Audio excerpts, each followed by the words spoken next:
London. Prime Minister Boris Johnson suffered a humiliating defeat on Saturday as Parliament rebuffed his campaign to take Britain out of the European Union by the end of the month and forced him to seek an extension that he had vowed never to pursue. The turbulent events left Mr. Johnson's agreement in limbo and threw British politics once again into chaos, with any number of outcomes possible: a no-deal exit from the European Union, a second referendum on whether to leave at all, or a general election that could shift the balance in Parliament. The only sure result was continuing frustration and confusion among the British public. Mr. Johnson is legally obliged to seek yet another extension for Britain's departure until January 31, though he has said that he would rather be dead in a decade than do so. He said in Parliament on Saturday that he would not negotiate an extension with the European Union, suggesting that he would request one and leave the decision on its length to the BLC's leaders. On a dramatic day in which lawmakers debated while enormous crowds of anti-Brexit protesters marched outside Parliament, Mr. Johnson implored lawmakers to approve his agreement, which would pave the way for Britain to leave the European Union at the end of the month.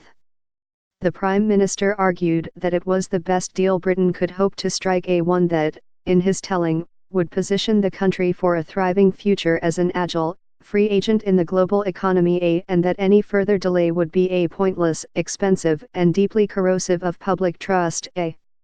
Instead, by a vote of 322 to 306, lawmakers passed a last-minute amendment, brought by Oliver Letwin, an expelled member of Mr. Johnson's Conservative Party, that would delay final approval on the agreement until after Parliament passes the detailed legislation to enact it. Approve amendment. Reject amendment. Reject amendment. 322 votes. 306 votes. Labour. 231. Conservative. 283. Scottish National Party. 35. Liberal Democrats. 19. Independent. 17. Independent. 17. DUP. 10. Labour. 6. Others. 10. Approve amendment. Reject amendment. 322 votes. 306 votes. Labour. 231. Conservative. 283. Scottish National Party. 35. Lib Dems. 19. Independent. 17. Independent. 17. Labour. 6. DUP. 10. Others. 10. By Alison McCann. Note: totals do not include the Speaker of the House of Commons, his 3 deputies, Sinn Féin members of Parliament, and those who did not vote. A defiant Mr. Johnson said he would push for another vote on his agreement early next week. But that could present opponents with an opportunity to try to amend his plan. I am not daunted or dismayed by this particular result, Mr. Johnson said.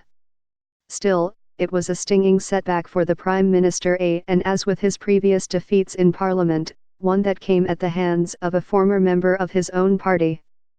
Mr. Letwin, a veteran Conservative lawmaker, was purged from the party last month for supporting a law intended to prevent Britain from leaving the European Union without any agreement, which many see as risking a disorderly, economically damaging rupture.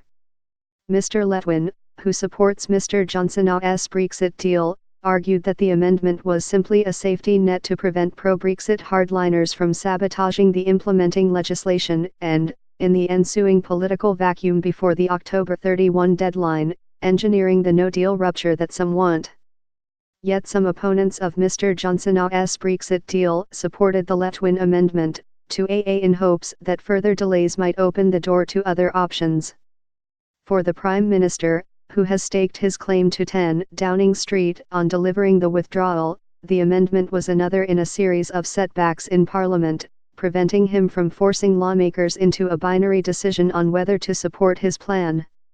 Assuming that Mr. Johnson does request another Brexit extension, the European Union would have to decide whether to grant a delay of a few more weeks to resolve the technical details, or a longer delay to allow a general election or perhaps a second referendum.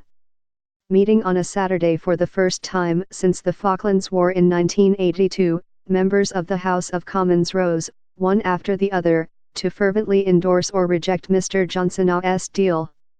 The debate seemed to be ultimately less about the details of the plan, with its fiendishly complicated arrangements for trade with Northern Ireland, which is part of the United Kingdom, than about whether Britain could finally put Brexit behind it. Opponents of the plan accused Mr. Johnson of negotiating a shoddy deal that would leave a post-Brexit Britain vulnerable to predatory trade deals with other countries, not least the United States. This deal would inevitably lead to a Trump trade deal, forcing the UK to diverge from the highest standards and expose our families to chlorine-washed chicken and hormone-treated beef, said the leader of the opposition Labour Party, Jeremy Corbyn, referring to fears of chemically treated imports from the United States. For Mr. Johnson, 55, a flamboyant politician and former mayor of London who has been in office since July, it was a crucial moment. He spoke with a tone of gravity and conciliation that contrasted starkly with the inflammatory language he has used during previous parliamentary debates over Brexit. Mr. Johnson's deal differs from those of his predecessor, Theresa May, primarily in its treatment of Northern Ireland. Needing to avoid physical border checks, Mrs. May opted to keep the entire United Kingdom in the European Union's customs union, which was unacceptable to hardline Brexiters. Mr. Johnson sought to satisfy them by keeping Northern Ireland subject to the BLC's rules in a practical sense, but legally outside it with the rest of Britain. His deal is at the extreme end of divorce settlements that Britain could have negotiated with the European Union. It commits the country to very little alignment with the bloc on trade or regulations, turning its back on much of the web of rules that critics in Britain consider stifling or a threat to their sovereignty. By keeping the European Union at arm's length, Mr. Johnson and his lieutenants contend, Britain can set out to transform itself into an agile, lightly regulated competitor in the global economy, or a Singapore on Thames, to use a phrase coined by Brexit evangelists. To do that, however, Britain must first negotiate new trade agreements with dozens of parties, including the European Union and the United States, a painstaking process that could take several years. And Mr. Johnson's plan allows for only a standstill period ending in 14 months' time, though this could be extended for a maximum of 2 years. Leaving the European Union legally does not end the Brexit drama, it merely brings down the curtain on Act 1. The debate on Saturday came after more than 3 tumultuous years of division and discord over Brexit, an ordeal that has shaken British politics and tested traditional loyalties, both among lawmakers and voters. In 2017, Mrs. May called an election betting that she could persuade voters to give her a big majority in Parliament to negotiate a Brexit accord. That proved a fatal error when she lost her majority and with it, much of her authority within the governing Conservative Party. Though she later succeeded in negotiating a Brexit deal, she failed 3 times to get it through the House of Commons and was ultimately forced to request 2 Brexit delays. Even before that, her enemies were circling, not least Mr. Johnson, who resigned from her cabinet after complaining that her deal would make Britain a vassal state of the European Union. That helped feed a narrative that has polarized British politics, with many supporters of Brexit moving toward a more brutal rupture with the European Union than its proponents suggested in the 2016 referendum.